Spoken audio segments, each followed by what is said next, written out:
Everyone, welcome back to my another blog. খুব কষ্ট করে আমাদের আজ একটা প্ল্যান হয়েছে ব্যান্ডেল যাওয়ার, তো সাকসেস হয়েছে আর কি। যা বছর আমাদের প্ল্যান হতেই থাকে এখানে যাব ওখানে যাব, বাট ক্যান্সেল হয়ে যায়।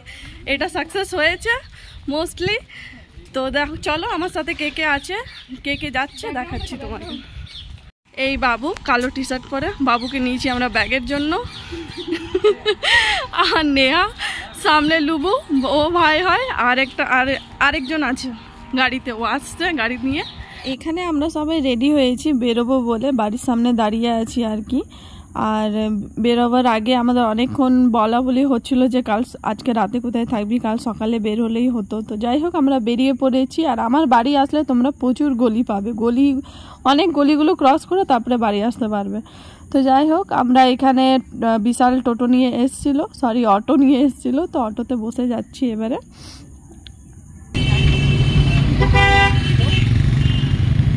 কতবার প্ল্যান হয় আর ক্যান্সেল হয়। পৌঁছে গেছি আসানসোল স্টেশন। এটা নতুন কিছুই নেই তোমাদের কাছে।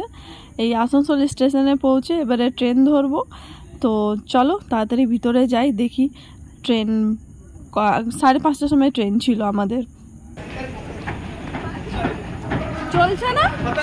ও বাবা,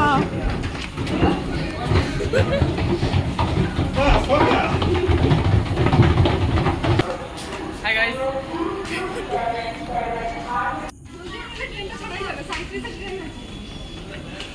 জাস্ট আর 2 মিনিট বাকি আছে ট্রেন আসার। তো আমরা পৌঁছে গেছি এখানে ট্রেন ধরবো বলে। আর প্ল্যানটা যে আমাদের সাকসেস হয়েছে এটাই সবথেকে বড় কথা, কারণ এটা তো সাডেনলি হলো। বলা বলি করছিলাম অনেকদিন আগে থেকে, কিন্তু হঠাৎ করে আর কি সবাই সবার বাড়ির লোকজনকে বললো, দেন আসা শুরু হয়ে গেল আমাদের, মানে পারমিশন দিয়ে দিল আর কি। আর আমরা ট্রেনে সবাই জায়গা পেয়ে গেছিলাম মোটামুটি। আসার সময় মানে যাওয়ার সময় তো জায়গা পেয়ে গেছিলাম, আসার সময় বাপরে যা কষ্ট হয়েছে আমাদের। তো এখানে নেহা ব্যাগে অনেক খাবার ভরে, আলু চিপসটা বার করে, সেই খাবারগুলো এবারে খাওয়া হবে বসে। আর আমরা নেমে গেছিলাম 8:30টার সময় ট্রেন থেকে ব্যান্ডেল স্টেশনে। এবারে সবার এনার্জি দেখো কি বিশাল। আর এবারে আমরা টুকটুক করে যাই, দেখি টোটো ধরে আমাদের ব্যান্ডেল পৌঁছাতে হবে। তো প্রথমে আমরা সিঁড়িতে করে যাচ্ছি।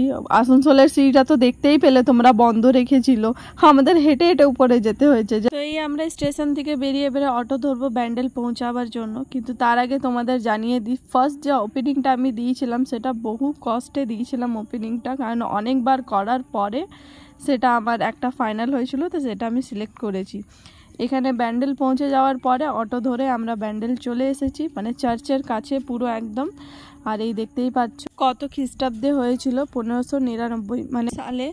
আর সামনের গেটটা, এখানে এটা সামনের গেট আছে একদম, কিন্তু এই গেটটা বন্ধ থাকার কারণে আমরা আবার পেছনের গেটে, মানে পেছন দিকে একটা গেট আছে, ওই গেটের দিকে যাই। তো এখন আমরা ওই দিকেই যাচ্ছি, যে গেটটা খোলা আছে কিনা দেখি।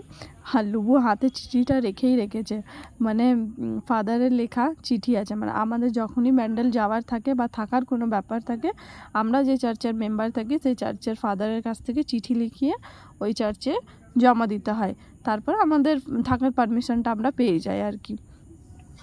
তো এখানে আমরা সিকিউরিটি গার্ডকে আর কি চিঠিটা দেখাচ্ছিলাম, তো ওখান থেকে আমাদের ফাদারকে দেওয়া হয়। তো এই একটা ছোট্ট ভিডিও ছিল, ফাদারকে দেওয়ার পরে ওখানে থাকার ব্যবস্থা হয়ে যায়। আর তারপর আমরা একটু বাইরেও যাই খাবার খেতে।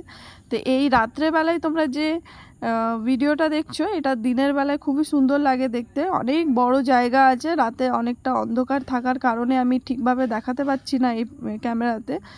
পরের ভিডিওটা অবশ্যই তোমরা দেখো, ওখানে আমি সব মেনশন করব আর কি দিনের বেলায়, কারণ কালকে তো সকাল হয়ে যাবে কালকে যে ভিডিওটা করব। তো এখানে আমরা ফাদারটা জমা দিচ্ছি, জমা দেওয়ার পরে আমাদের রুম দেওয়া হয়, তারপরে আমরা বাইরে একটু খাবার খেতে চলে আসি। খাবার খেয়ে দিয়ে আমরা রেস্ট করি। ভিডিওটা কেমন হচ্ছে অবশ্যই জানিও।